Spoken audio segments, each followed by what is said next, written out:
Ang hirap kasi mobile lang yung gamit ko, sandali. Si Deepak, isa lang daw yung makirel na kakainin niya, pinagpuputol ko yung mga ulo. Ayan o, kasi nga, syempre frozen ito guys, no? So tinanggal ko si Yuhan, pinatry ko lang siya konti, ayaw niya. Yung ham daw ang kakainin niya. So kain tayo guys, at saka ito. Ayan. So, si Deepak hindi na siya kakain. Kinain niya lang yung isang piraso. Dahil nagbe-beer siya, isang isda at saka ganyan. So ayun guys, naglalaro silang dalawa ng dart. So Filipino style. Guys, tikman natin to. Biscocho. Hindi ko alam kung ganyan ba talaga magbasa. Biscocho na lang guys. Namiss ko yung biscocho. Dart Championship daw sila. Saan bansa ba ito guys? Spain! Oh, Spain. Oy, speaking of Spain, mamaya sabihin ko sa inyo guys. May si Deepak. Mayroon siyang ang ingay nila. Sandali, bus. Ay, bus. Ay, daw sa...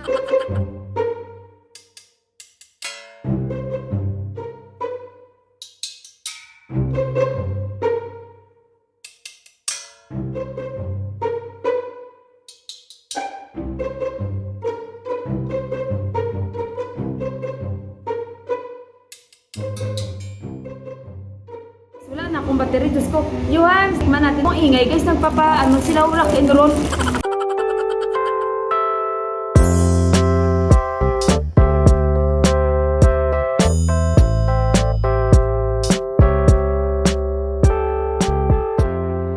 Guys, sa mga babies, masarap ito sa kanila. Yung mga walang ngipin. Ganunin nila. Ayun pala sa Spain guys. Si Deepak na-recognize siya.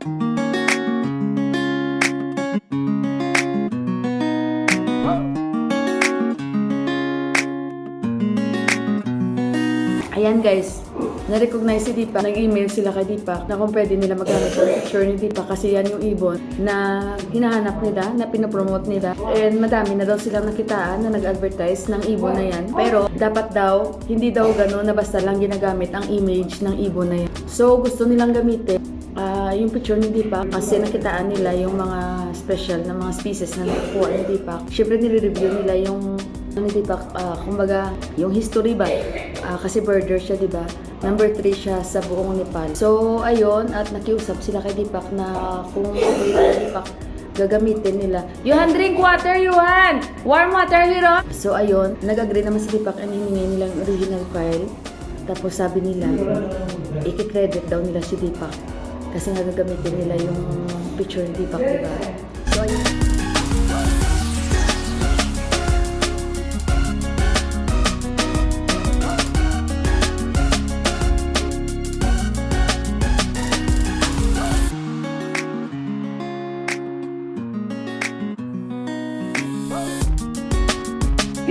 Siyempre, very proud. Kaya sabi nga ni Deepak, little things matters ba? Yan ang lagi niya sinasabi. So, kaya I'm very proud din ulit dahil na-discover yung kanyang pictures. At saka international yan. Diba? So guys, ayan, nandito na kami sa taas na 3.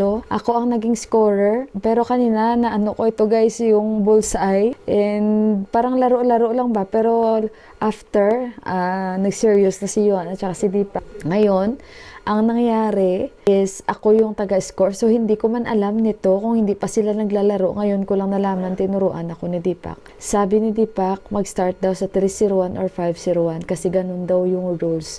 So, hindi ko man guys alam na patungkol dito, no? Hindi ko talaga alam. Ang alam ko lang i-anuhin lang ito, gamitin, mga tawag to dart. So, ayun, at saka ito, hindi ko nga din alam, bullseye bang tawag dito. Ngayon, yung mga numbers, ngayon ko lang talaga nalaman at kung paano yung pag-ano ng score nito, guys. Pero na-allure din ako, guys, exercise ba? Ang galing. Sabi nga, di pa exercise na to para sa'yo. Sabi ko, oo naman, kumbaga, at least yung utak mo, tapos physically, para kang nare-refresh, emotionally, nakakaaliw siya, parang ayaw mo na rin tumigil. So, maganda siya, guys. And sabi ko, Yuhan, are you happy, anak, na nabili natin to? Sabi niya, of course, mama. So, kaya yon at ngayon ko lang talaga paatras pala yung nito, yung score. Sabi ni Deepak, it's either 501 ka mag-start or 301 na score. Kasi nga nagtatanong talaga ako sa kanila, no? At kanina sumakit yung tiyan ko nung pagdating namin, 'di ba? Kasi kumain kami ng KFC at saka sabi ko sa inyo gutom na ako. So kumain kami, siguro nabigla yung tiyan ko pero hindi naman. Lamig talaga. Mabuti na lang guys, meron pa akong mansanilya na konting-konti talaga bigay pa ng ate ko yan. Tapos meron pa akong ganyan efficacy, pinag-ano ko to, ingat-ingatan talaga. So minasage ko yung mga paa ko kasi yung medyas ko, siya, manipis lang. Tapos yung inner ko manipis. So nagdali-dali ako, nilagyan ko na naman yung puson ko ng telang mahaba. Parang tinalian ko na naman yung tiyan ko. Tapos nagyutan po ako, tapos nag-heater ako, tapos panay utot-utot na ako, tapos nag-okay na pakiramdam ko. Lamig talaga kasi kanina parang windy ba siya guys. So ayun guys, at meron din ako may share sa inyo. Wala na si Deepak, trabaho pala. May trabaho pa pala siya pero hanggang January 31 na lang yung kanyang trabaho. Pero ganun talaga, everything happens for a reason. 'Di ba? Kasi meron na naman siyang bagong trabaho. So yung bagong trabaho niya mas maganda. Yung bagong trabaho niya kahit saan pwede siyang mag-login, pwede siyang mag-work, hindi na kailangan ng video calls. Unlike sa itong trabaho, medyo stricto ito and may timings talaga sila. At saka yung rest day is Saturday and Sunday and yung work niya mag-start ng 9:30 up to parang 1 o'clock.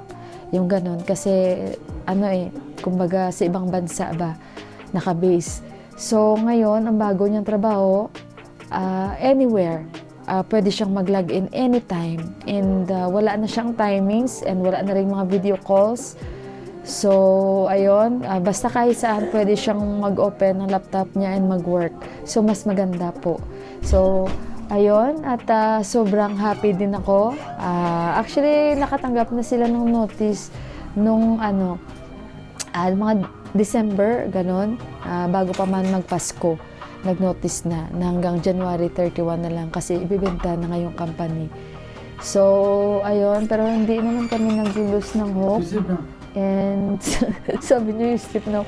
I'm refilling dayutan ko kasi nga si Yuhan may pasok na bukas. And sabi niya, Mama, pwede ba ako maglaro saglit lang sa iPad? Pero pinapatulog na siya ng tatay niya. Kasi what time na anak? Mga 10 o'clock na ata. So, ayun guys, kung may nangyari, may mga rason talaga. So, ito yung rason. At saka magkakaroon siya ng bagong work itong week. Kasi nag-training sila kanina. Saturday yung training nila. So, ayun, kay Papa work, new work. How you know? How you know daw? He told me. So, kaya, ayun, at yun guys. So, thank you Lord, at least parang okay ako naman, di naman ako naglulus ng hope.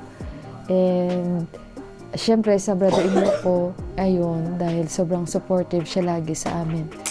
And ayun, at saka mag-good night na ako sa inyo. Yan yung good news.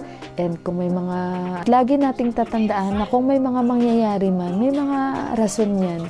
It's either magaganda or hindi siya para sa atin. Or baka hindi siya talaga, kumbaga, fit sa ating buhay ba. So, yun lang ang iniisip ko. Kaya nung time na nakatanggap si Deepak na notice na hanggang ganito na lang, parang positive pa rin ako ba. Yung ganun. So, kung ano man mga pagdadaanan natin sa buhay, maging positive lang tayo lagi kasi naniniwala ako. Positive din yung magre-reflect sa atin ba. So, ayun guys, i-end ko na yung vlog ko again. Maraming salamat sa inyo. And hopefully, maging okay na kami niyon sa ubo namin. And sa inyo man, na may mga ubo dyan, sipon, dahil parang uso nga, no, dahil sa weather. And mag-pray lang tayo lagi.